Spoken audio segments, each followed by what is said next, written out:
Baju ka kinawaya, amba meniak na dish na kas, kinagamin na donji, mizen na dodam, de bagijik na de. What I have brought for you today is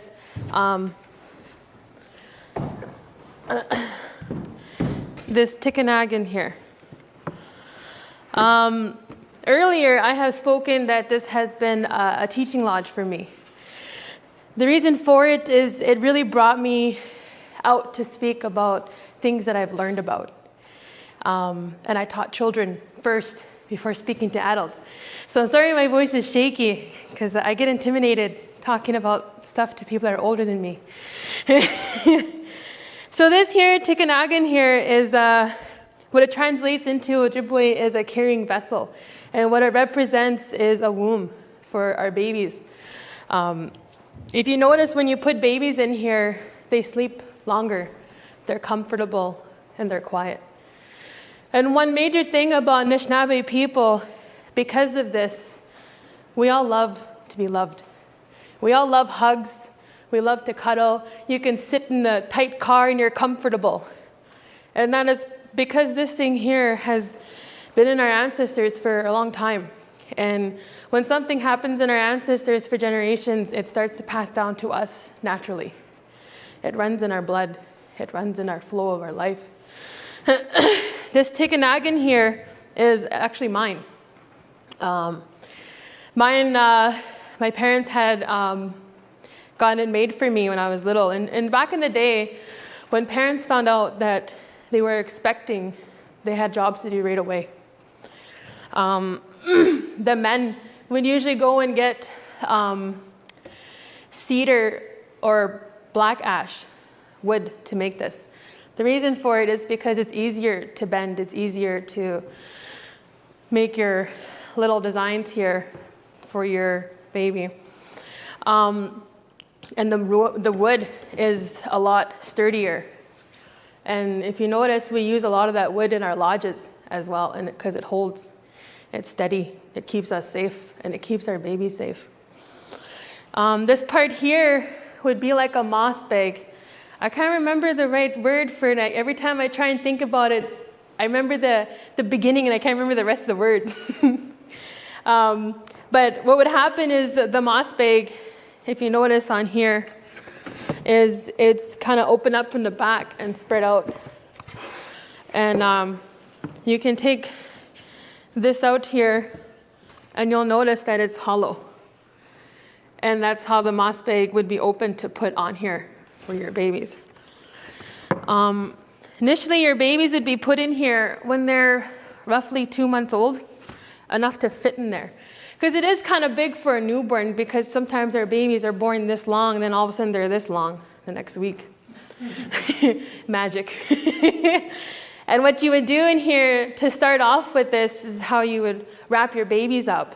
And the way that we wrap our babies up, it makes them feel like they're still in the womb because they're so tight still. They can't move much. This here, speaking of the part of the moving, if you notice when a baby's in there, they tend to move a lot. Now, what I do with children in schools to teach them a big thing about this is I get everybody to put their feet in front of them like how they would be in the Tikinagan. Now, if you're a baby and your back is itchy, what are you going to do? Right? You're moving. So what is that core muscle that you're using while trying to move out of here? It's like right here, right? And right here, it helps them gain more muscle. So it helps them be able to walk faster. If you notice, a lot of Anishinaabe babies walk faster. You put them up against a flat wall like that, and they'll start to go, because all the time they're in here, the major thing that they're doing is watching. And a lot of Anishinaabe babies are visual learners. And a lot of us, even if we haven't been in here, we are visual learners because it's bred into us from passed down to generations. So if you notice a lot of children in school that have difficulty learning things, it might be because they are visual learners. They just watch. They don't have to look at you, they'll listen. This thing here also, it helped breed our hunters, because with always listening, they can hear things further in the bush than others can't. You'll notice too that babies that are Tikinagan babies, they usually think before they do. And ones that haven't been raised in here do before they think. This here teaches the baby structure, and it teaches them be obedient. Because while they're in there, they can't do whatever they want. They can't crawl over the floor. They can't move their hands everywhere because they're stuck in there. And when you ever realize when you wrap a baby up and you put him in and you're like, there, I can do stuff now. I have raised all 3 of my babies in here. And I had given this to my nephew to use for a bit. And my other nephew as well. And when you notice in Anishinaabe people, Anishinaabe families, you have aunties and uncles that are not blood related to you to call auntie and uncle. And the reason for that is because back in the day when babies were born, you know, like the whole winter's over and all of a sudden everybody has babies. You'll have like 5 of these or 10 of these along the lodge. They're put like this along the lodge. You wrap your baby up. Okay, put you there. You're good. Bye, I gotta go. I gotta go do some stuff. Right? And you have these babies sitting there. Who's watching those babies? The community. It takes a community to raise a child. And a lot of these babies would be put there while mothers are around the area, and you'll see kids playing. You'll see somebody, baby falls over sometimes, you got picked up. Somebody will give it a stick to play with.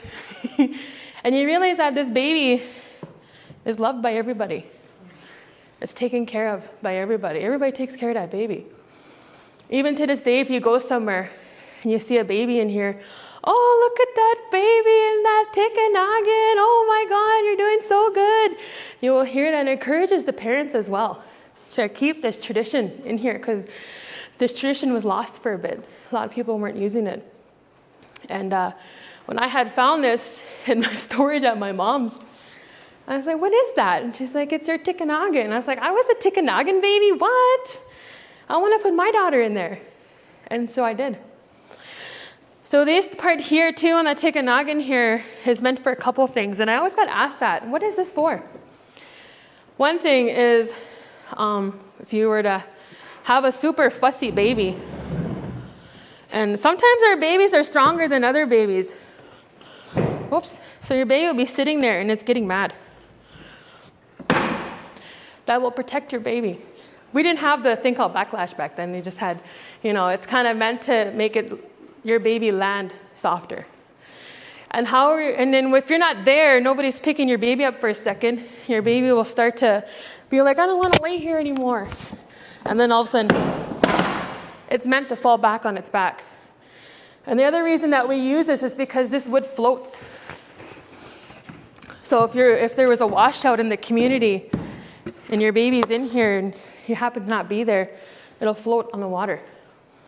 This thing here is also used for shading, for nets, for toys to hang on there. Back in the day, they used to use moss in here because it absorbs, what they got to do. This here was mine. I used to fit on here. I don't know how. My arm does. But this here, it hasn't been changed. A lot of parents, when they visit places, some people will put some shun back here because it's for when it breaks or your baby outgrows it, you can have funds to make a new one, buy a new one. This thing here in the back here is made like a dream catcher. It's to let bad dreams leave while baby's head is laying there. Another thing is it lets out air so your baby doesn't have a big cradle cap in the back of its head. Doesn't let the moisture gain so it dries up. I'm already sweating. This here too, one thing I talk about this is not just something for your baby to sleep in. This Tikinagan here, it's a rocking board. Somewhere where you gotta rock your baby. You need to feed your baby. You're too lazy to take her out. Feed your baby. You need to burp your baby. Lean her against you. Pat that back. It's just enough vibration to get that burp out. You need a changing table and you're at a powwow. Take it apart, change your baby, wrap it back up. You're in there, you're good. You need to take your baby somewhere. Usually you would have string. My strings are taken off because it hangs on my wall now. You carry your baby in your back. When my mother was expecting me, when she had this Tikinagan made, my grandma already knew she was sick. And she had this really big thing for butterflies. So she had drew on here these butterflies. So then I know who made the painting on here. And she also painted all these hearts on here. One, because she loved playing cards. And the other is because she wanted to show how much she loved me. And if you notice in the back as well, there is butterflies.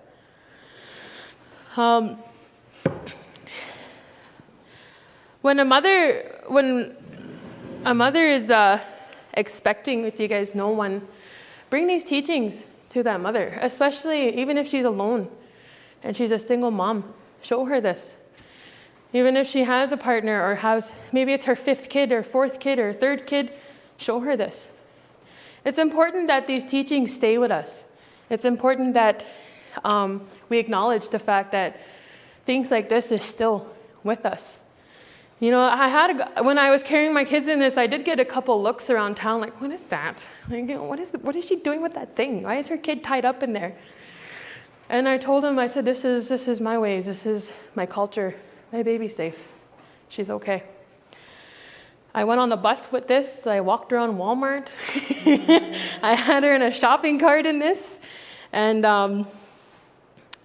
it really grew me as a mother to really acknowledge other things that I could have. But I chose to work with this for the beginning of her. One more thing to add in here is that when you're wrapping your baby, as you all know, one side over, arm, the other side goes over the other arm.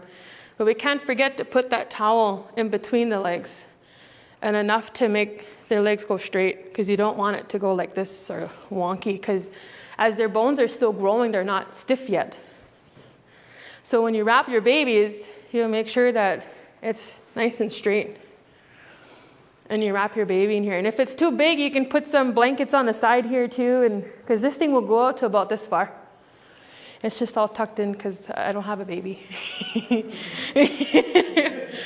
But for me personally, I'm done having babies, so I took everything off, and we had this adjusted to it. Now that when people walk into my house, they'll see the Tikinagan, and they'll know that people in my house, my family, my children, we're a Tikinagan family. So thanks for listening, guys.